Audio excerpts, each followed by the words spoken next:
L'édito politique donc avec vous, Arlette Chabot. Bonjour Arlette. Bonjour à tous. La France en finale de la Coupe du Monde. Emmanuel Macron était à Doha. Il va y retourner ce week-end aussi. Cette compétition finalement est assez politique. Oui, il ne faut pas politiser le sport. Vous vous souvenez de cette affirmation d'Emmanuel Macron il y a un mois. On se rend compte que les grandes compétitions sportives internationales, on le savait déjà, sont éminemment politiques. Le Qatargate au Parlement européen en début de semaine a relancé encore une fois la polémique sur l'attribution de la compétition à l'Émirat. La gauche a tenté de nouvelles pressions sur le président de la République justement pour qu'il renonce à se rendre à Doha. Il n'a pas renoncé.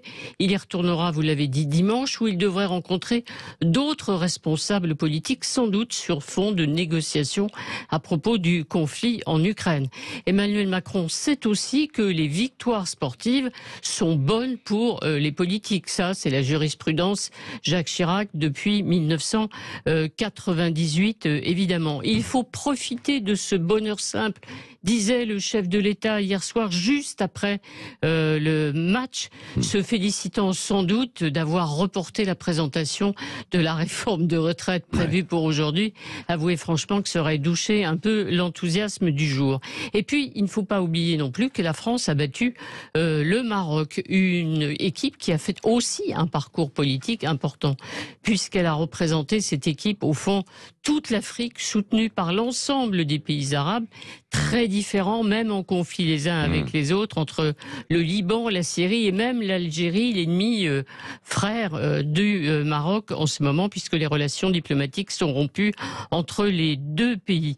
Et puis une équipe du Maroc qui a aussi exhibé à 2 reprises le drapeau palestinien. Alors Éric Zemmour avait présenté ce match comme un épisode de la guerre de civilisation, version footballistique. Finalement, tout s'est bien passé hier soir entre les deux équipes, en tout cas, et même dans les rues de Paris. C'est un démenti apporté à l'extrême droite. Oui, même s'il y a eu des sifflets, il faut le rappeler, à chaque fois que c'est les équipes africaines, etc., ou arabes jouaient, il y avait des sifflets contre les autres équipes, et hier soir, il y en avait. Il faut tout dire, bien sûr. Mais alors, est-ce que ce match peut améliorer les relations entre Paris et Rabat? Parce qu'on sait qu'il y avait de la friture, il y a quelques mois, entre la France et le Maroc. Oui, alors c'est un peu un paradoxe.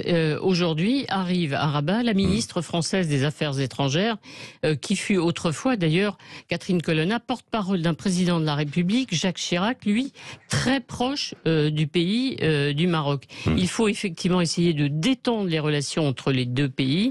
Motif de ce coup de froid sérieux, l'attention particulière portée à l'Algérie par Emmanuel Macron, soucieux, on le sait depuis 6 ans, de réconcilier les mémoires, et puis aussi la décision de la France de réduire le nombre des visas pour les pays qui refusent de reprendre leurs migrants clandestins. C'est un différend qui vraiment a fâché les Marocains. Le football va permettre effectivement de réconcilier Paris et Rabat. Merci beaucoup Arlette Chabot. Vous restez avec nous tout à l'heure à 9h20. Nous reviendrons sur tous les dossiers ce matin dans l'actualité. L'affaire Quatennens, l'affaire avec, il a dit hier qu'il reviendrait à l'Assemblée nationale en tant que non-inscrit, puisqu'il est radié suspendu en tout cas pendant 4 mois par LFI. 7h41.